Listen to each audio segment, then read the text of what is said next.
Welcome back to another episode of the Piano Pod. I am Clara Zhang. I'm Yukimi Song. And I am Eric Hunter. Happy April and a happy Jazz Appreciation Month, fondly known as JIM, everyone. And do you know, JIM was created by John Edward Hasse, curator of the Smithsonian National Museum of American History in 2001 to recognize and celebrate the extraordinary heritage and history of jazz for the entire month of April. JIM is intended to stimulate and encourage people of all ages to learn and listen to jazz music. And today, we are so excited to be interviewing world-class jazz pianist, composer, recording artist, educator, and my dear friend, Jim Ridl, to celebrate JIM. Welcome, Jim. Thank you. Hey, thank you so much. My pleasure to be here. Thank you so much for being on the show, Jim. This is a long time coming. We have been friends for so many years, and I'm so glad that we have this opportunity to do this interview professionally. And I just want to introduce a little bit of Jim before we officially start. Jim is a busy performing artist based in New York City, performing in major venues such as Blue Note in New York City, Japan, Italy, Jazz Standard, Birdland, and Carnegie Hall. He regularly performs in festivals in America, Europe, Japan, and South America, and has toured all around the world. All right, so I know you have accomplished so much in your career, Jim, and but now we get into all these questions. We are so desperate and we want to ask, So, I teach a lot of little kids, and I would like to know, in the very, very beginning, I'm curious, when did you decide to become a jazz musician? Was that an instinct in the childhood, or you just woke up one day, it's like, I'm going to be a jazz guy? What is it like? Yeah, it's a very good question. When I was, I don't know, like 8 or 10 or something, in that age period, I think it was through a few recordings that my father had, my brother had. Just, oh, wow. But not very much. I mean, I was listening to pop radio and things that my older siblings were listening to, right? Pop and rock, and there was a few jazz recordings. I think Andre Previn, the great conductor, pianist, but he was also a fantastic jazz pianist. I had a recording by him. Anyway, I was interested in music, and I was playing by ear. No real study. So you have perfect pitch, I assume. No, I oh, wow. I wish I did, but just, kind of when you imitate and you copy something that you hear. So I was interested in music from when I was a little kid, and I was inspired by my oldest brother, who composed a piece for his concert band in high school. And so I was like mesmerized by what he did. And then so I continued just playing, and I did take some lessons from Sister Rebecca at the parochial school, and I quit after a couple of years. My father wasn't very happy, but I kept playing. So anyway, it leads to I became more and more interested in jazz as an early teenager, and then it's amazing what teachers do, because I grew up in Dickinson, North Dakota, a very small rural town. Wow. Yeah. And my father had heard this pianist play with a guitar player at this local restaurant bar, and he really loved what they played.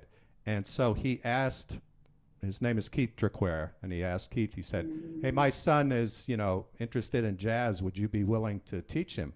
Wow. And he said, well, sure.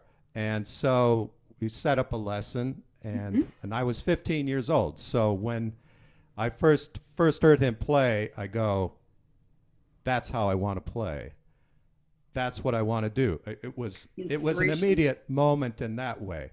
I mean, there was music before that, and then that changed my life. And I studied with him, and he turned me on to, Keith Jarrett, Chick Corea, Herbie Hancock, Bill Evans, Miles Davis, etc. stride players, ragtime, country music, and so it started me from there. That was my path. All these years later, it'll be my whole life. Right. So, yeah. So the influence of this teacher, Keith, and we're still in contact, is that he's a fantastic musician, and he just retired. He taught like high school band and stuff for concert band, etc. for many years. But it's great. We're still in contact. That is just so amazing, especially for the younger students. I think that our childhood teachers really sometimes mean so much. It's it cuts us into a place that we just have that imagination. And also, when you mentioned you were studying at a sister, was that, what do you mean, sister? It was a Catholic grade school. So that's really cool. Even the Catholic nun, they are teaching jazz. Is that? Oh well, no, this wasn't jazz. I mean, I see. Yeah, no, it was no jazz. It was just fundamental piano. I got it. So yeah, and well, they're still cool. We're teaching piano. Cool. Yes, of course. Yeah. Right. So.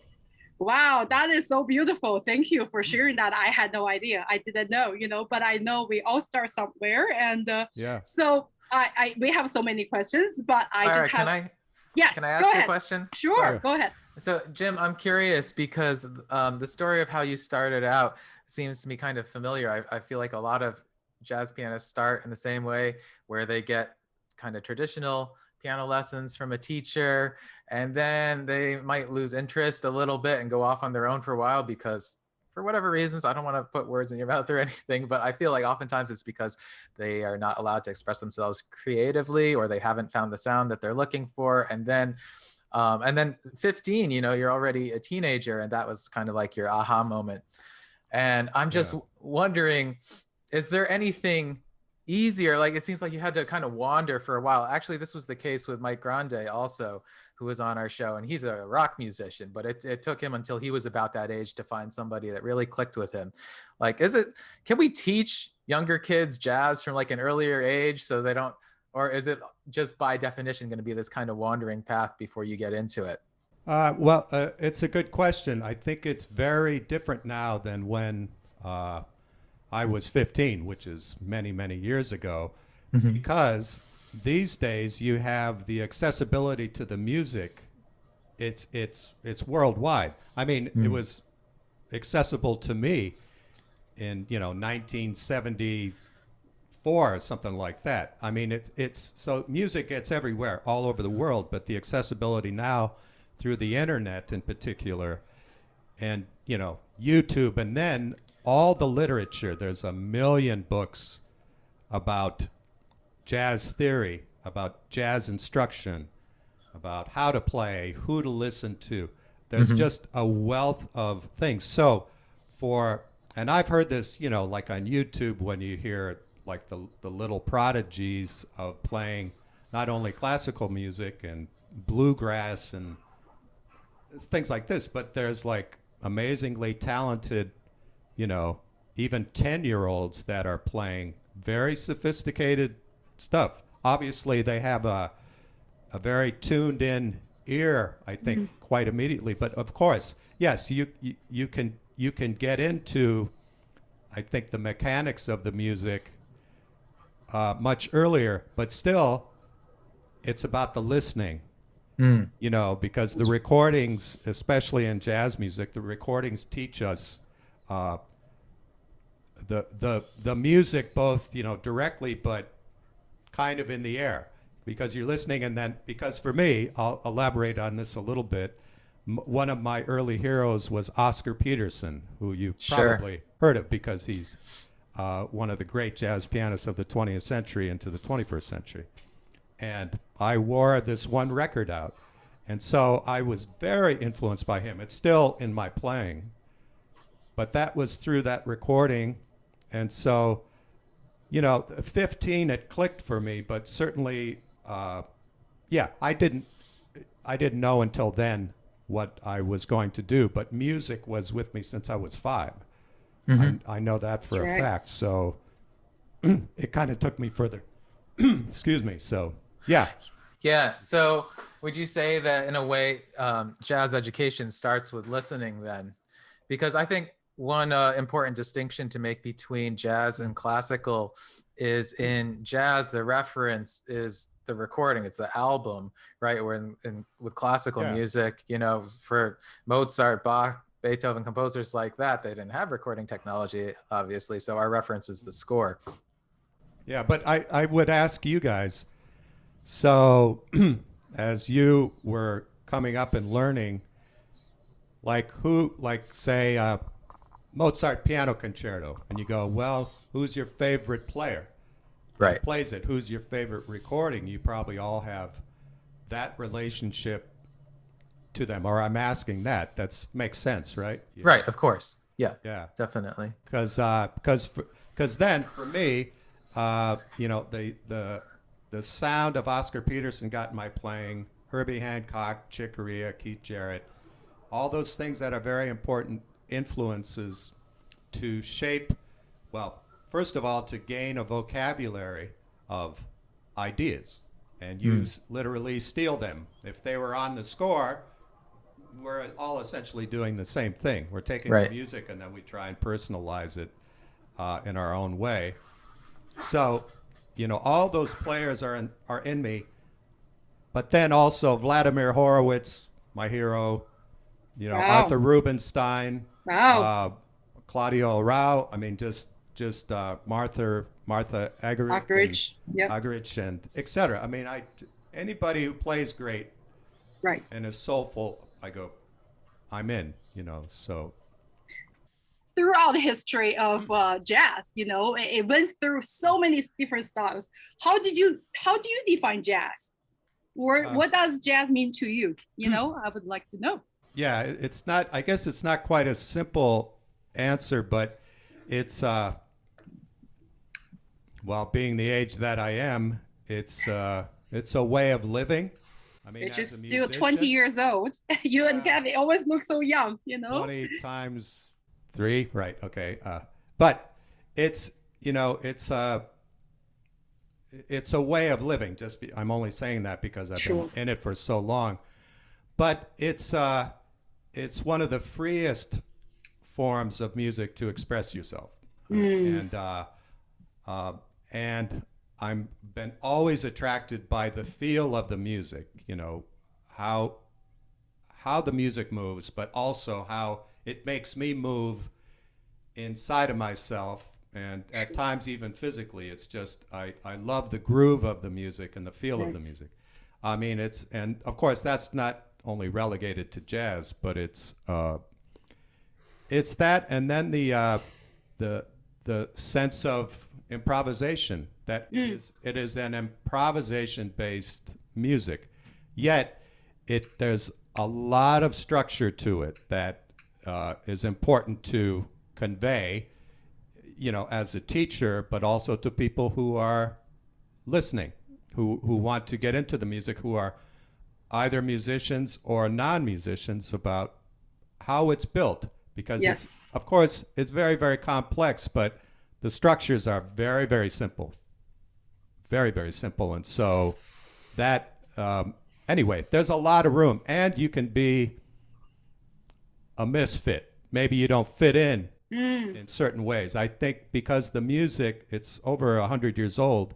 Right. And it's encompasses so many styles of music from all over the world. Yes, yes. You know, and it continues. So that's what I think is very, very beautiful about the art form. And more, you know, classical, I like this aspect of how things are evolving, that classical and jazz musicians are really starting to become merging, right? Yeah, integrated. Whereas there's like there's a terrific pianist named Dan Tepfer, who's a fantastic jazz pianist, but an incredible improviser with Bach.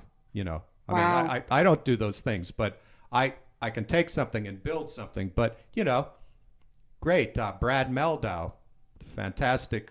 You know, certainly classical player. Keith Jarrett, Yep. You know, a great classical musician as well. Chick Corea, Herbie Hancock, they all had their roots, but they continued them over the course of their careers. So anyway, that's beautiful. So it's I mean, it's a very good place for me to exist in quote unquote jazz, but it covers so much. It's, you know, that it's hard to define just one particular way, but that's my description. Yeah. Yes, that's beautiful. So I have several questions. So I saw your video clip of several videos actually on YouTube, and then one in particular I really loved was Blues is Free. It says in the description, it says 12 bars with no set melody. So were you basically improvising on the spot? Oh, wow. Yes. But so the first 12 bar is kind of the theme. Is that what it is? Well, the thing about the blues is that in the tradition of it, it's 12 measures long, and that's the form. Like it's then you start over. And I did not know. And you keep cycling that particular chord progression, and it's built on 1, 4, 5. You know, the tonic, dominant, subdominant. You know, and that's the classic. That's the classic form. I can play it for you if you want. Sure. Yes, okay. That would be great. 1, 2, 3, 4.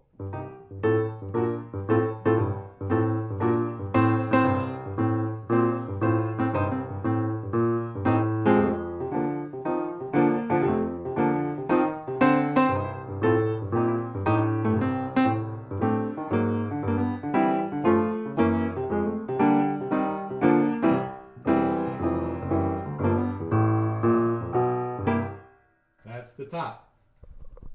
So I didn't play any melody, but that was just a comping rhythm. Bum, right. Dum, da, right. And so 1, 4, 1, 5, 4, 1. That's the traditional blues. Mm-hmm. And then with the more of the jazz influence would be this. There's still 12 bars. It's in the key of C. So.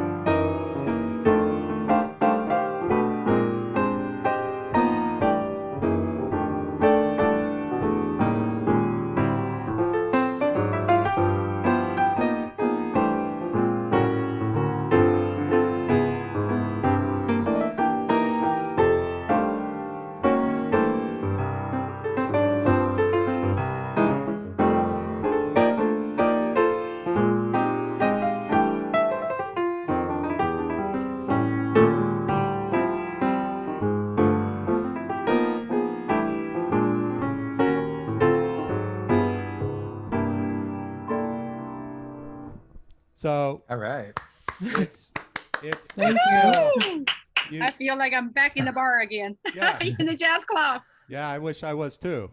We all have to wait. But it's soon. You still hear the you know, the landing places of going to the 4 chord, the 5 chord, but there's passing chords that are leading in from C that lead up to F7 that lead back to C, and then there's these passing chords, you know, but that's the jazz influence of, you know, harmonies coming in.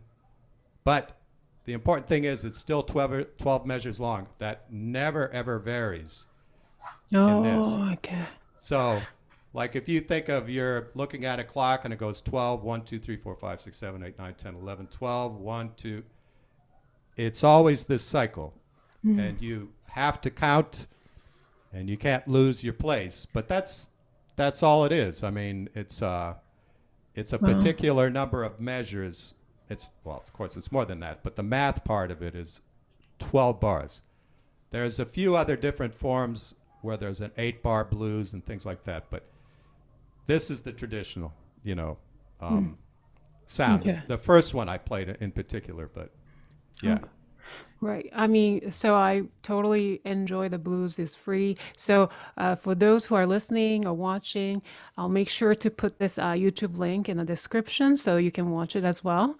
But so, Can I talk Jim, a little more yes. about it? Just on that particular performance. Yes, there was no melody. Here I didn't play any melody either. You know, I was just playing the chords. But so in that sense, it's very, very open in that I can create a melody and then come back to that later. But it's a form for expression.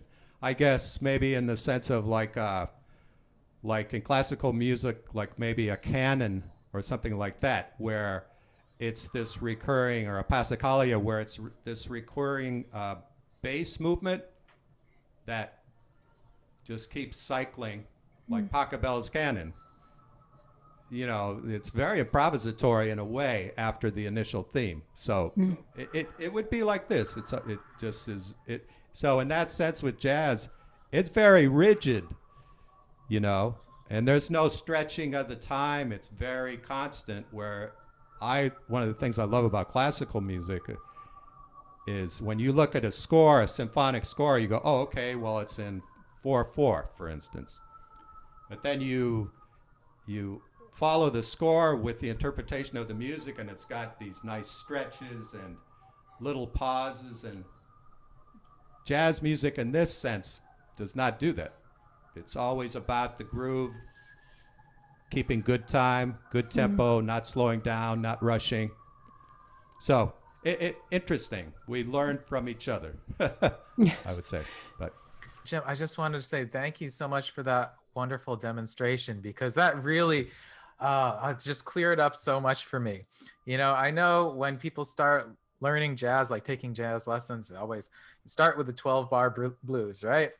And I always wondered, well, how do you get though from 12-bar blues to jazz, which you just showed us? It's amazing, you know, like, because the blues is clearly the blues, and then jazz, it's a different language, but you can hear the overlap. Like the structure is the same, the you know, same 12 bars, same root chords, right? But then once you have the jazz version, of course, now we have extended harmonies, right? 9ths, 11ths, Yes. 13ths, right? You're doing more kind of stuff jumping around the register, right?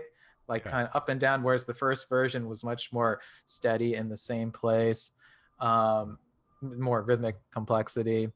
And you just right there in like 2 minutes, you showed us the evolution of one style into the other and how they're connected. It's just really wonderful.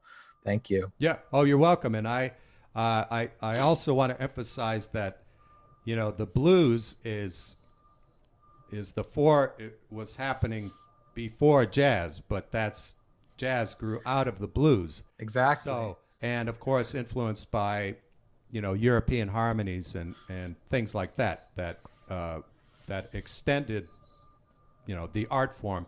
But I want to say a couple other things about improvising. Now, so with the blues, there's the blues scale, and there's two ways of approaching improvisation.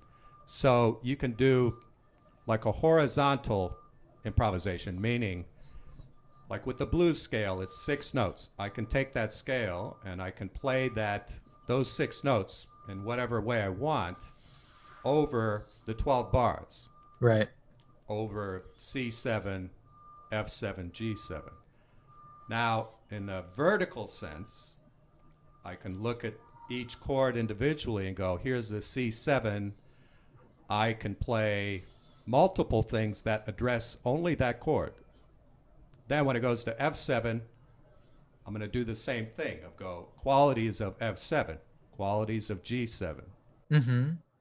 So I'll play it for you. Yeah, I was going to say, could you demonstrate a little bit? Yeah. So the blue notes are...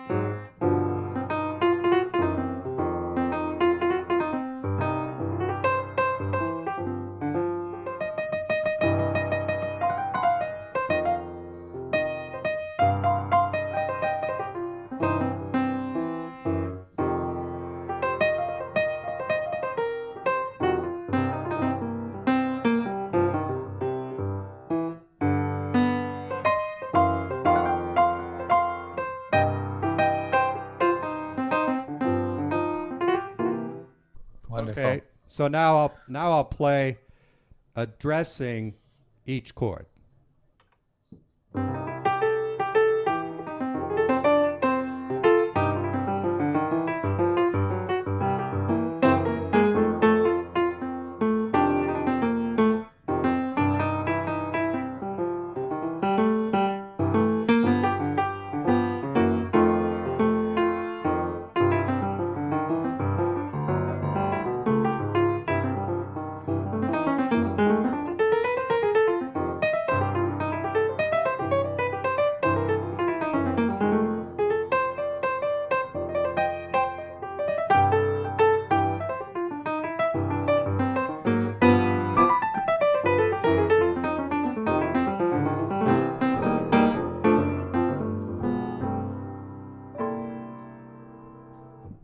Yay. Thank you. Thank you so much. Okay, so I see. So in the first version, basically, you're only using the notes of the blues scale. Am I correct? That's correct. Right, and then the second version is much more chromatic, and you basically have access to any scale that fits the chord. Yeah, and actually, all 12 notes are available, but that's putting the cart a little bit too far down the road before the horse. But the thing is, what's important to remember with improvisation when you're addressing the chords, if I only address the third of the chord, the major third of C, F, and G, then immediately you're getting a sense of what the harmony is. Is it major or minor? Right. So, you know.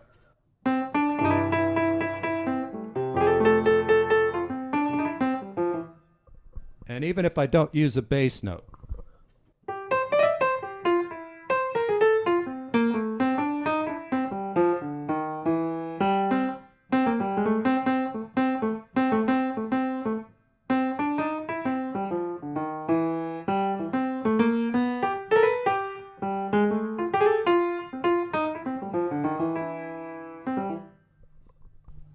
there's no bass note, but it was a describing of the harmony.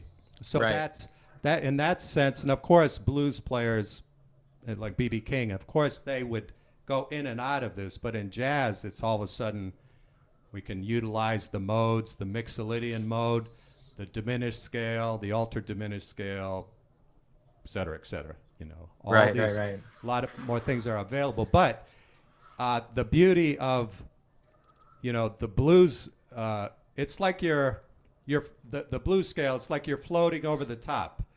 You know, you kind of can't make a mistake with those 6 notes. Right. It's great, but more sophisticated. Not to sound, that can sound a little bit derogatory. No, it's just more expression, a larger vocabulary of expression. So. Right.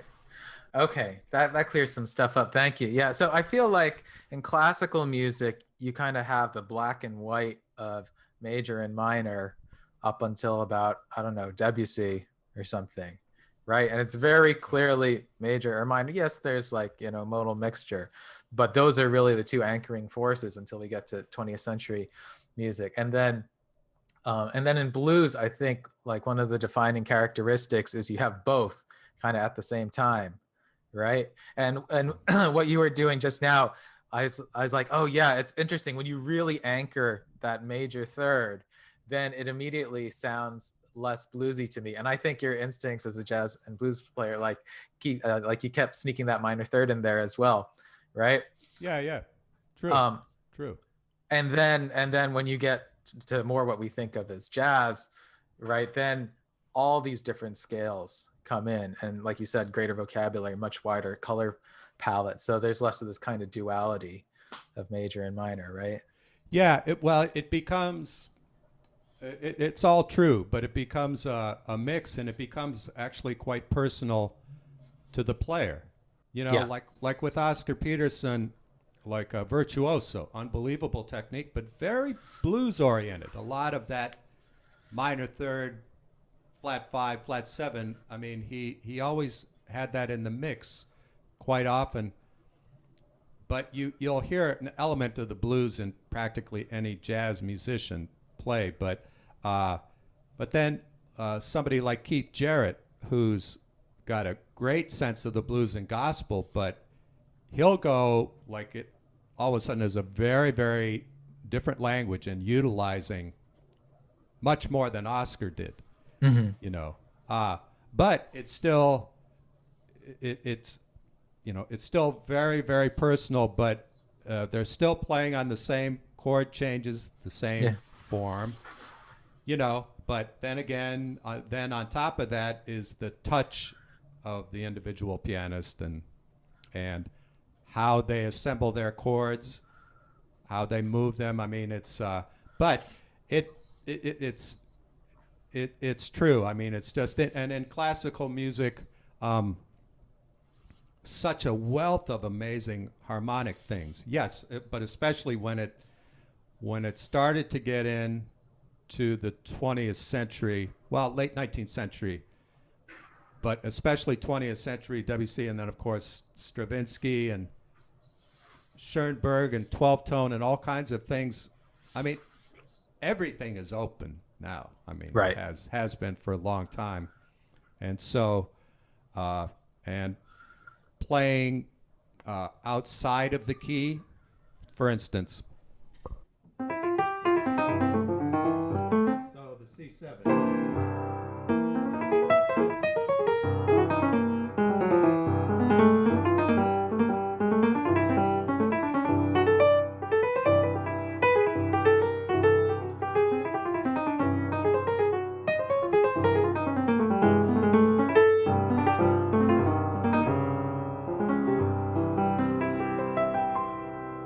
Right. Fantastic. So, and one thing I learned from Dave Liebman, the great saxophonist who played with Miles Davis, and Elvin Jones, who played with John Coltrane, very serious lineage in history, was that he had just a great concept about, you know, like cadences, you know, tension and release, and where, like this, I can go outside of something, but as long as occasionally I come back in and I hit a point of resolution, and it's like, I'm off again. You know, you can go, and of course, classical music, we learned that from classical music, of the tension, and then coming back home, and then going away again. Right. If it's only always away, well, that's much more avant-garde, which I love too. But the best avant-garde players, to my mind, are the ones who have a sense of cadence and resolution. Otherwise, it's just kind of like, well, I'm not getting enough from it. I like some sense of form, but yeah, it's got to be anchored in something, right? Yes, and I think that's it. Plus, I think it's very much more musically riveting for the listener to go, oh, and it's like, wow, how did they get back there? Oh, wow, where did they go? Oh, they're back again. You know, dramatic. Makes it more dramatic. So, right. So I have a technical question. So, sure. It's so envious to watch you guys, jazz players, because that's your language. Like, you jump in with your language, as opposed to classical musicians. We borrow someone's composition, then, you know, eventually after so many hours of practicing that piece, same piece, then that becomes my language. It's a different kind of outlet, artistic outlet, you know. But fundamentally, we're pianists, so there's so many things that we share. For example, technical exercises, you know, and we also have to practice harmonic progressions. All the harmonic progressions in Western classical music to jazz is different, but there's the exercises we have to do in rhythm. So could you tell us what kind of technical practice you do as a jazz pianist? Well, it's my own personal thing. I think after playing for so many years, I don't have like a specific Well, I have a little bit of a routine, but I don't go through like all the scales, major and minor. I did when I was studying, you know, in more so in college and those kinds of things. So I first want to say that my technique is very much is what I gained from classical teaching, you know. So yes, we share so much in that sense. But I find I play a couple of ideas here. I play a lot of original music, meaning by you know, people in the jazz community. If I'm playing with a particular group or a recording, I have to learn their music and the arrangement. Mm-hmm. Also, I have to be able to improvise on that particular chord progression. And the more difficult it gets, the more I have to practice, and I have to go, I need some kind of anchor of ideas, because this is very challenging. I'm not so used to it. So technically, I will have to go, I have to find some things that just aren't my normal thing. So technically, I'll need to practice literally some of the scales where I go, oh, at least I have something to say by playing such and such a scale, right? That's very much kind of in the moment of, you know, an original piece of music that I have to learn. So therefore, that's my technique is being utilized in that way. But in a more fundamental sense, I'll sit down at the piano. Well, let me see what happens. I'll just demonstrate some of the things I do.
I tend to go there.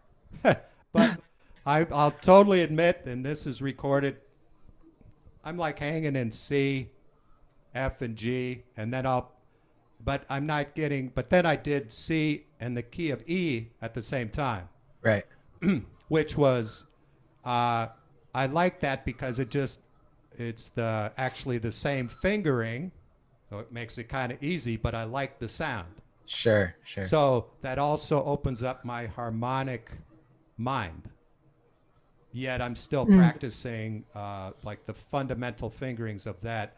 And then I would get into some other things of a 6-note scale and then the full 7-note scale and things like that. I'll also do some harmonic things like this.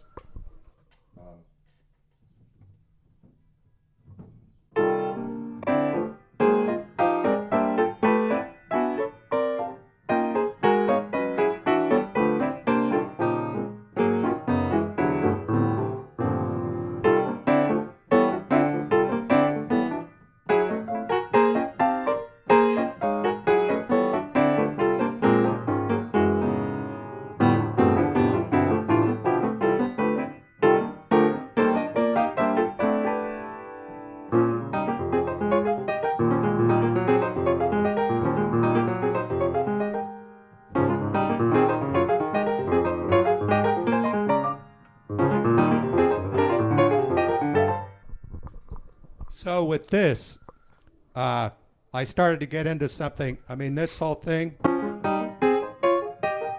very classical in a way. It's sure. You know, it's just. But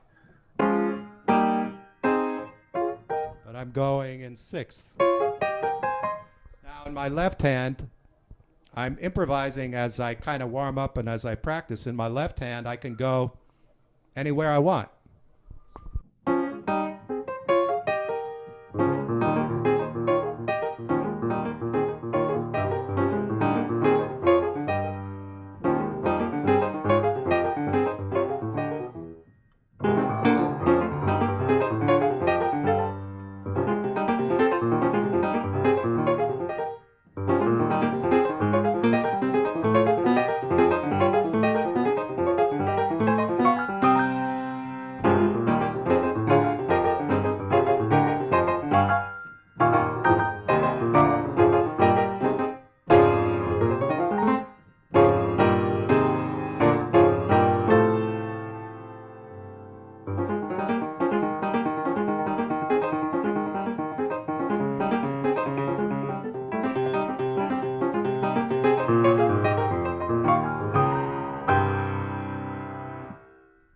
Those are things I just will start improvising like that, but I tend to go to the same spot in a way, same area, and then it warms me up, and the more I kind of stay with it, then I'll feel more comfortable to like kind of break out of that kind of key area, maybe move it up a half step, which is more difficult because maybe I'm not playing in that area so often. But the same idea, maybe same rhythmic idea.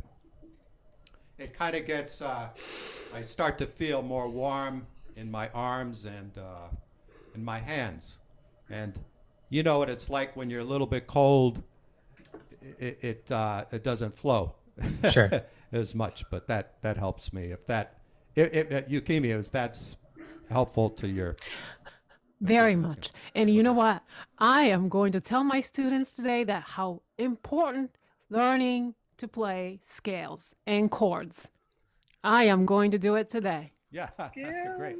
Because this maestro Jim Ridl told me so. So That's right. thank you so much. It's a really such a great improv that you showed us. So it's wonderful. Thank you. Well, you're welcome. And also it wasn't particularly like linear, like say a wonderful saxophone line, you know, like you associate with jazz is to me from the horn players, trumpet, you know, saxophone, trombone. This is, you know, idiomatic in a way to our instrument of piano where, you know, we have the orchestra, and so we can play orchestrally like this. You can dig in on some chords. I in some ways, I don't know. I'd have to analyze it. What was I playing? Well, I'm not so sure. But another idea of improvising, but warming up. So my right hand stayed with these kind of three inversions of a major triad. Ba-da, ba-da, ba-da.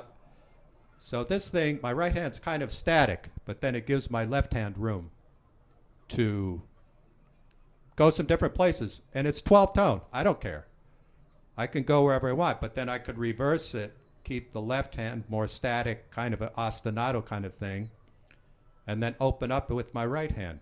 So it's kind of free that way. But I'm still accomplishing the thing of opening up my harmonic mind.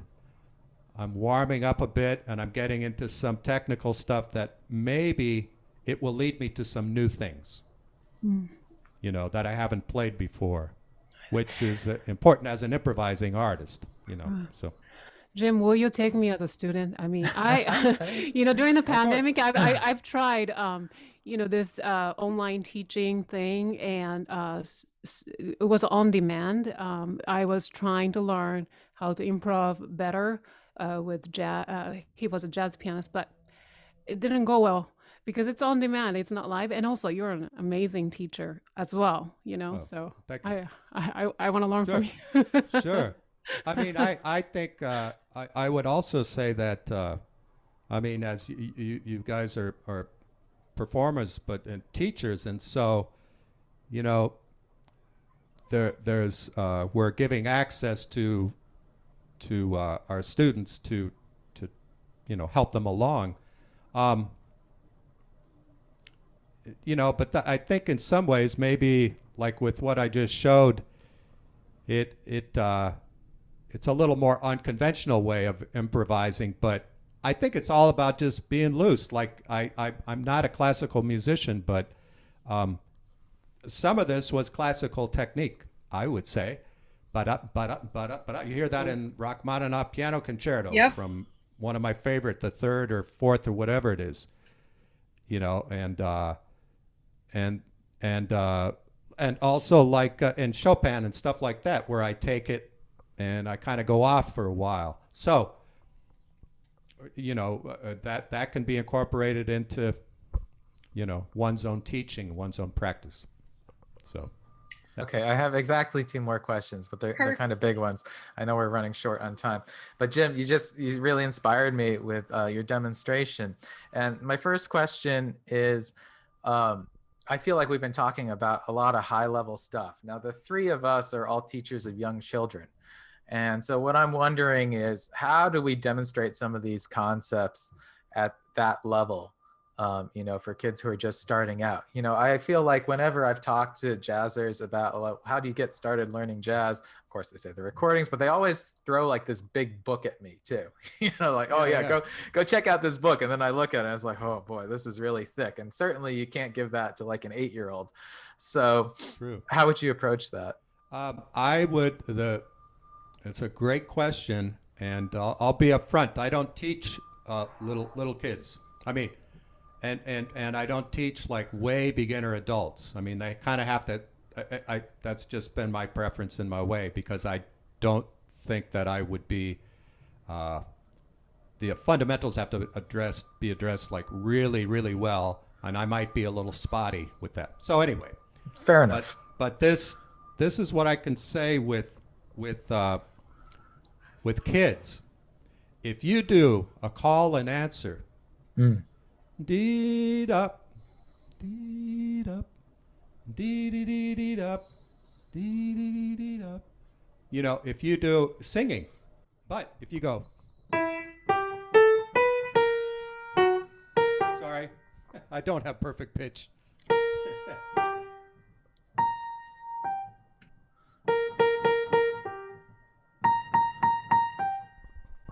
Where you're not even going, oh, it's this chord, it's this modality, it's this tonality. It's just you're going, no, repeat after me, and then you get into this back and forth, and then you go, oh, like maybe the first, if you're doing like a Mozart or Beethoven or some whatever fundamental piece, and it's a major harmonic thing, but maybe in the melody it has a major third to the tonic, and you go, oh, hey, that's in the little Mozart, that's in the Mozart piece or the Beethoven or the Bach. Right. And so therefore they're just going, oh yeah, it's that interval, okay, but we're not going to swing the 8th notes, but you could do call and answer not swinging it, and they go They start to get a sense of their ear, a sense of time, and the feel of it, the exchange, the tempo. And in that sense, I think you can lead into jazz, because that's where it started. Uh-huh. The call and answer in the fields of the Black Americans, starting in slavery. It comes from a very, very deep place, but that comes from Africa. Right. All of that. And then whatever. We have all these resources, but it was like, it's this verbal, I think our verbal exchange, singing exchange, but you can do it on the instrument. And I don't know. And maybe you guys are already doing that, but I think it's a great way to lead into, kind of, oh, here's the inside of, oh, I never realized that was like a major triad. All of a sudden you connect this kind of intellectual or a little more academic thing to it. Because at some point they will need to know, like, what they're playing. And especially with jazz, because it just doesn't fall from the sky. That is not true about this music. Everybody works their tail off at it, just like they do in every style of music, and there's a lot of structure to it. But inside the structure, it's very free. Right. So you know, everybody has to put their time in with theory, with technique, tons of listening, tons of imitating, you know. But anyway. Yeah, fantastic answer. Thank you so much. I'm definitely going to use that. I'm trying to incorporate more improv into my lessons lately, make that more of a focus. I think call and response is a great idea. And the blues scale would be great. Sure. Because it's all of a sudden they'll relate to it because, well, why wouldn't they? There's no barrier that says they can or cannot, or that they can't. It's just a scale, but it's going to be this, oh wow, okay. Yeah. So anyway. So sorry guys, I know we're running a little long, but I have to ask this last question. So when you were warming up, you know, at a certain point, I thought this sounds very much like a classical etude. You know, he's just improvising his own etude right here, and then that got me thinking. Okay, so how do you how do I say it? It's like, so where does improv end and composition begin? Like, when do you call something a composition, and what's different about that? For me, but I would say for probably most composers, not all composers, I write at the piano. So my compositions come from improvising at the piano. And then if something starts to develop and I keep repeating this particular chord progression and or melody together, then I go, I want to develop this further. And I want it to be I want to complete it. So, and maybe I want to, especially becomes a composition if I need to complete it for an ensemble. Okay. You know, so yeah, I mean, you can compose, you can improvise a composition on the spot. Okay, still really an improvisation, but I suppose if you write it down, if you, in some manner that you're going to convey this to other musicians, and you put it on a recording, well, I don't know. You put it on a recording, it's still an improvisation, like Keith Jarrett. Very famous improvisations that, in essence, were compositions. But yeah, that, to me, that's where it starts, is the improvisation gives you these ideas to, but, like Bach, of course, was a, most amazing improviser, but I read this, I believe I got it right, that after a while he wasn't even at the piano when he was composing. Right. He was just up in his desk, wherever, and, writing all these things down, and it's just like, that's like mind-blowing to think of that. But in that sense, maybe he was improvising in his head. Like, no, I'll try this, but he's not playing any instrument. It's freaky, right? Yeah. I know I heard once that Shostakovich used to go to other people's concerts and compose while he was there. Wow.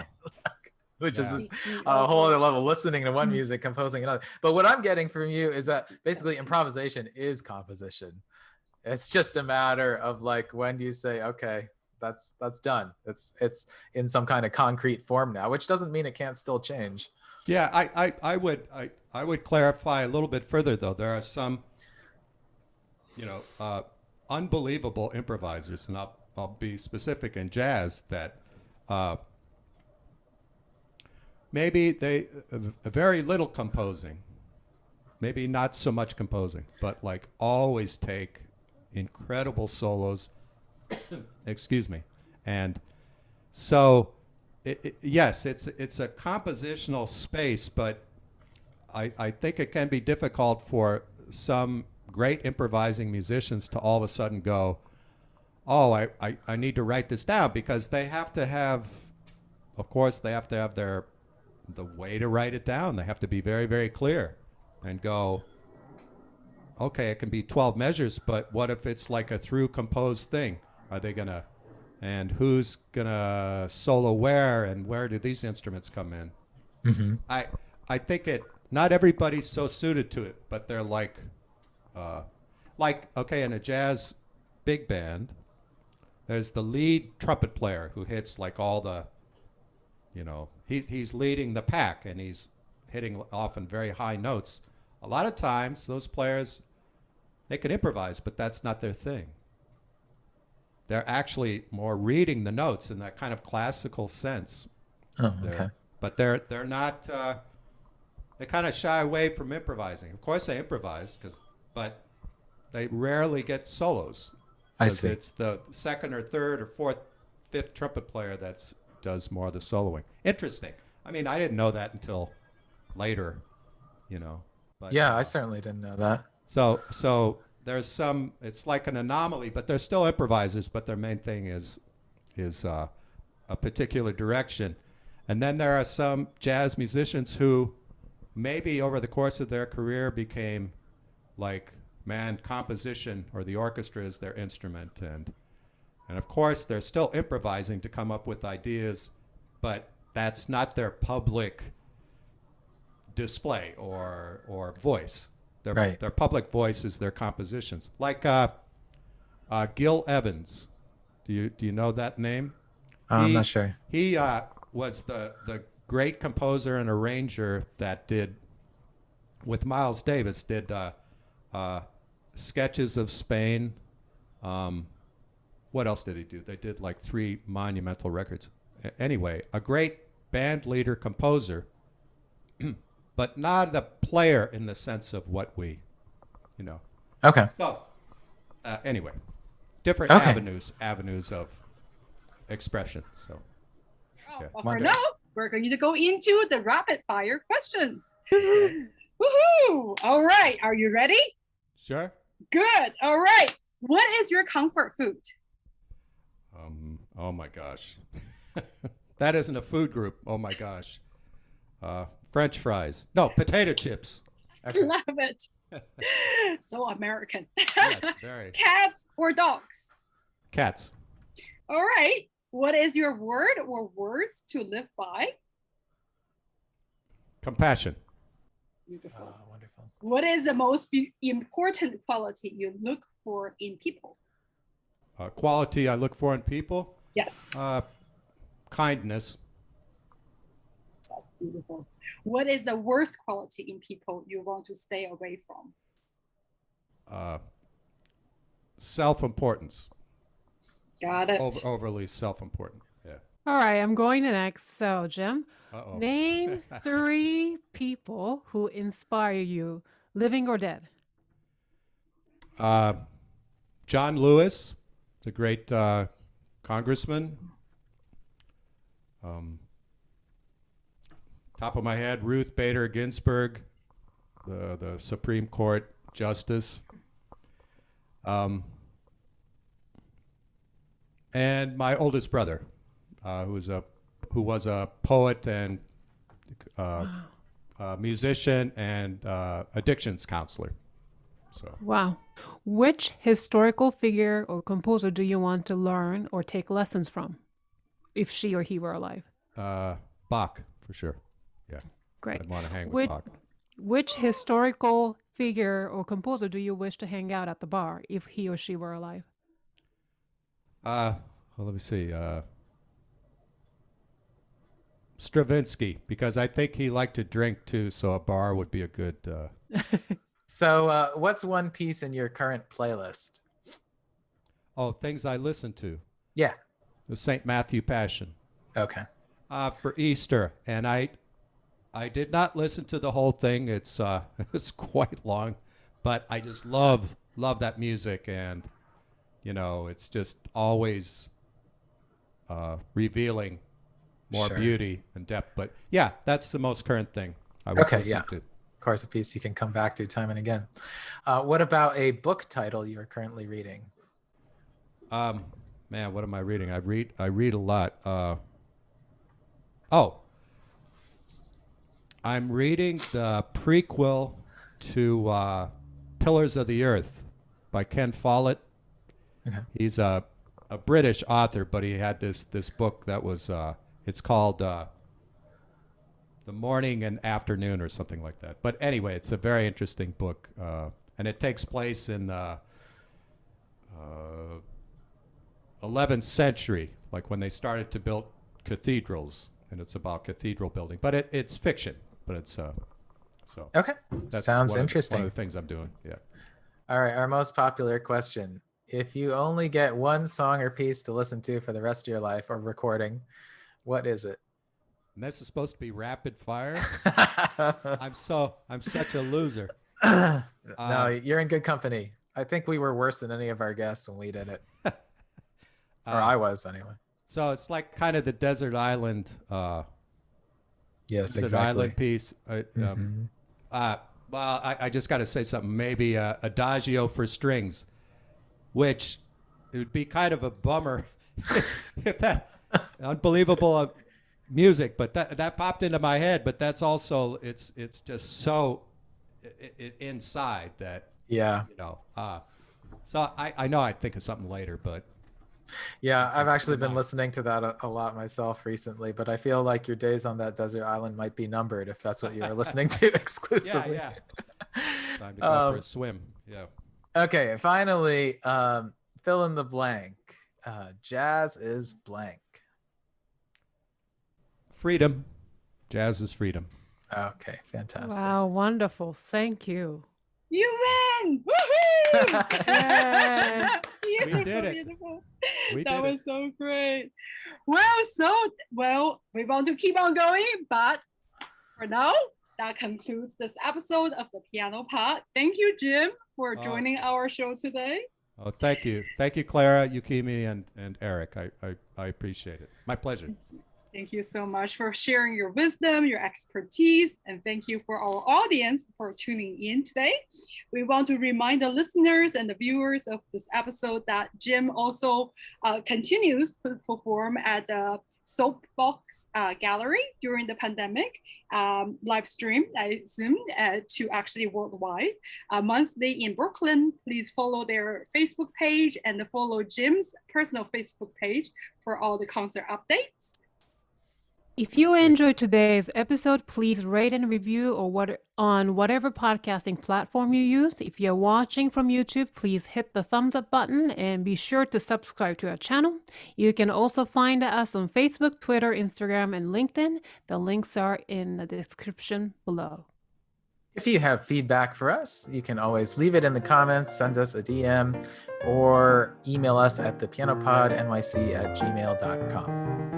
Hope to see you for the future episode of the Piano Pod. Thank you very much, everyone. Bye, everyone. Bye, everybody. Thank you, Jim. Thank you, Jim. Jim. Thank you.